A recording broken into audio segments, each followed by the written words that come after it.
Hey everyone, ओम नमः शिवाय and welcome back to the channel. I hope कि आप सभी ठीक होंगे और अपना भी ध्यान रख रहे होंगे और आप सभी की तैयारी भी एकदम अच्छे से चल रही होगी। तो आपने जो 30 नवंबर का RWA का मॉक टेस्ट आया था, ये वाला मॉक टेस्ट तो लगा ही लिया होगा। और मुझे लगता है शायद कहीं ना कहीं इस मॉक टेस्ट को लगा कर ना सभी को एकदम ऐसा डिमोटिवेट लग रहा होगा कि क्या ही ये मॉक टेस्ट था, क्योंकि पिछले वाले मॉक टेस्ट में काफ़ी सही स्कोर हुआ था और परसेंटाइल भी सही थी, लेकिन इस वाले मॉक टेस्ट में मेरा बहुत कम स्कोर हुआ है और परसेंटाइल भी काफ़ी कम है। और मुझे लगता है काफ़ी सारे लोगों ने शायद अब RWA का मॉक टेस्ट लगाना बंद कर दिया, क्योंकि मैं भी जिन लोगों के एनालिसिस देखती थी उनके RWA के एनालिसिस नहीं आ रहे हैं। टेक्स्ट बुक का तो सभी ज़्यादातर लोग लगाते ही हैं, लेकिन RWA का मुझे लगता है शायद कम लोग लगा रहे हैं, इस वजह से उनका एनालिसिस भी नहीं आता। तो ये सब चीज़ें रही थी और कहीं ना कहीं शायद लेवल इन्होंने अलग कर दिया, बिल्कुल मैथ बिल्कुल एकदम अलग पूछ रखी थी आज। और GK GS की बात करूँ तो वो भी मतलब बहुत डिफ़िकल्ट पूछ रखा था, मतलब दोनों ही सब्जेक्ट। ये सबसे पहले अगर मैं बात करूँ ना, हिंदी से ही लेकर चलते हैं। देखो, हिंदी नॉर्मल थी, लेकिन आज जो गद्यांश आया था ना, गद्यांश के क्वेश्चन मेरे ज़्यादा गलत हो गया। आई थिंक 3 से 4 क्वेश्चन शायद गद्यांश में ही मेरे गलत थे। मतलब गद्यांश का एक भी क्वेश्चन बन नहीं रहा था सही से, क्योंकि एकदम एग्जैक्ट वो नहीं चीज़ दे रखी थी जो उसमें लिखी हुई थी। मतलब जो क्वेश्चन में एग्जैक्ट दे रखा था वो एग्जैक्ट चीज़ें ऊपर गद्यांश में नहीं दे रखी थी, और जिसकी वजह से जब थोड़ा सा भी आप इधर उधर अपना सोचकर खुद से लगाते हो तो गद्यांश वाले क्वेश्चन गलत हो जाते हैं। जैसे एक क्वेश्चन आता है, शीर्षक पूछता है वो गद्यांश में, वो क्वेश्चन नहीं बन पाता क्योंकि उसमें आपको खुद से सोचना पड़ता है। अब एग्जामिनर ने क्या सोचकर उसका क्या शीर्षक निकाला होगा और हम क्या सोचकर उसका क्या शीर्षक निकालते हैं, जिस वजह से ये शीर्षक वाला क्वेश्चन गलत होता है मेरा। तो गद्यांश की मतलब ओवरऑल बात करूँ तो जो व्याकरण वाला भाग था वो ठीक था। रचनाएं कुछ पूछ नहीं रखी थी इन्होंने, रचनाएं दे ही नहीं रही हैं आजकल, इसके अंदर रचनाएं नहीं थी। और इसके बाद जो मतलब था गद्यांश में गलतियाँ हुई थी। इसके बाद रीजनिंग की बात करूँ, सेकंड टाइम पे मतलब थर्ड टाइम पर रीजनिंग की थी। रीजनिंग में मुझे लगा शायद थोड़ी आसान आई थी, या शायद रीजनिंग का वही लेवल था, या ऐसा हो सकता है कि अभी रीजनिंग की प्रैक्टिस मेरी चल रही है तो शायद रीजनिंग मुझे सही लगी। और मतलब रीजनिंग का स्कोर भी सबसे सही आया है।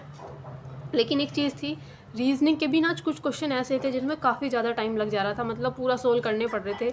चाहे वो मतलब सिटिंग अरेंजमेंट का एक क्वेश्चन था, शायद वो गोल मेज के चारों तरफ बैठाने वाला, या और भी क्वेश्चन थे ना, मतलब सारे कोई भी क्वेश्चन ऐसा नहीं था कि जिसमें आपको बहुत कम टाइम लगे, मतलब आराम से बस ऐसे देखा और कर दिया। सब क्वेश्चन को करने में थोड़ा टाइम ले जा रहे थे वो क्वेश्चन। आई थिंक रीजनिंग के अंदर भी मेरी 35 से 36 37 मिनट के करीब मेरा टाइम लगा होगा रीजनिंग वाले भाग में। इसके बाद GK GS की बात करूँ तो सच में GK GS तो मतलब ऐसा दे रखा था ना कि पॉलिटी का कोई क्वेश्चन ढंग से देखने को नहीं मिल रहा था। जो एक दो क्वेश्चन मिल रहे थे ना, वो भी बन नहीं रहे थे वो क्वेश्चन। उसके बाद जो BNS वगैरह से क्वेश्चन दे रखे थे वो भी अलग ही लेवल के थे। तो कुल मिलाकर GK GS और मैथ वाला पार्ट बहुत ज़्यादा बेकार रहा है। और मतलब GK GS का ना ऐसा था कि जितनी चीज़ें पढ़ रखी थी वो दे नहीं रखी थी, और पेपर ऐसा लग रहा था जैसे GK GS और मैथ वाला जो पार्ट है ना, वो बिल्कुल 2017 के लेवल जैसा बना रखा है, या शायद उससे भी डिफ़िकल्ट बना रखा था।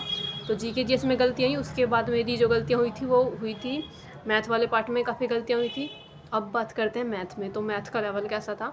स्टार्टिंग के कुछ क्वेश्चन थे शायद जो थोड़े ठीक से थे। एक तो ये लोग ना ऐसा करते हैं कि स्टार्टिंग के क्वेश्चन थोड़े से एक दो क्वेश्चन, मतलब स्टार्टिंग के क्वेश्चन डिफिकल्ट से रखेंगे, और जब जाते जाते जब लास्ट में टाइम ही नहीं बचता तब उस टाइम पर ये आसान क्वेश्चन रखते हैं। 30 के बाद क्वेश्चन थोड़े से आसान रहते हैं, 30 से लास्ट में 40 क्वेश्चन तक वे थोड़े से आसान रहते हैं।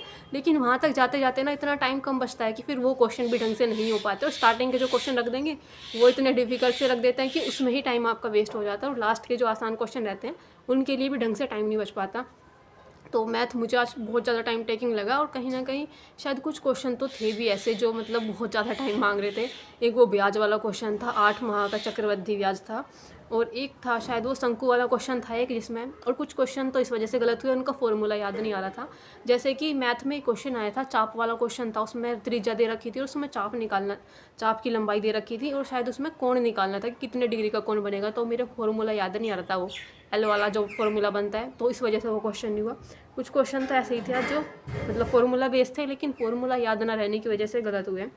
चलो फिलहाल देखते हैं कि स्कोर क्या रहा। बाकी जितने भी लोग तैयारी कर रहे हो, आप मॉक टेस्ट लगाते होंगे, तो टेक्स्ट बुक पर मुझे लगता है आप में से काफ़ी सारे लोग मॉक टेस्ट लगाते हो, चाहे आप RWA का लगाते हो मॉक टेस्ट या फिर नहीं, लेकिन टेक्स्ट बुक का तो सभी मॉक टेस्ट लगाते हैं।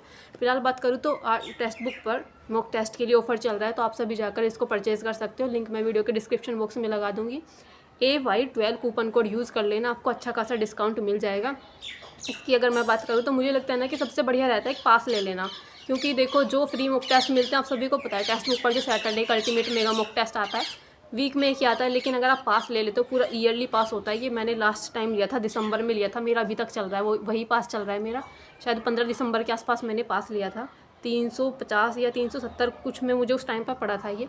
तो इस तरह से टेक्स्ट बुक पर अभी ईयरली ऑफर चल रहा है। अगर आप पास लेना चाहते हो या फिर पास प्रो लेना चाहते हो तो ले लेना। वीडियो के डिस्क्रिप्शन बॉक्स में मैं इसको पिन कमेंट में लगा दूँगी, मतलब डिस्क्रिप्शन बॉक्स में भी और पिन कमेंट में भी, दोनों जगह लगा दूंगी। वहाँ से जाकर आप इसको परचेज़ कर सकते हो। AY12 कूपन कोड ज़रूर यूज़ कर लेना ताकि आपको डिस्काउंट मिल सके, नहीं तो बोलोगे दीदी आपने तो महंगा पास दिला दिया। तो फिलहाल चलो बात करते हैं कि स्कोर क्या रहा था। पहले 2-4 क्वेश्चन देखेंगे, उसके बाद देखेंगे कि स्कोर क्या रहा। और आप सभी अपना स्कोर बता देना, जितने भी लोग RW पर मॉक टेस्ट लगा रहे हैं। शायद काफ़ी लोगों ने तो कम कर दिया लगाना। मैंने क्वेश्चन रखे थे, हिंदी के भी थे कुछ क्वेश्चन। हिंदी में एक क्वेश्चन आया था, क्वेश्चन नंबर 25 था कि किस वाक्य कौन से हिस्से में त्रुटि रह गई है। कुछ लोगों को लगता है कि बदला लेने से कलेजे को ठंडक पहुंचती है।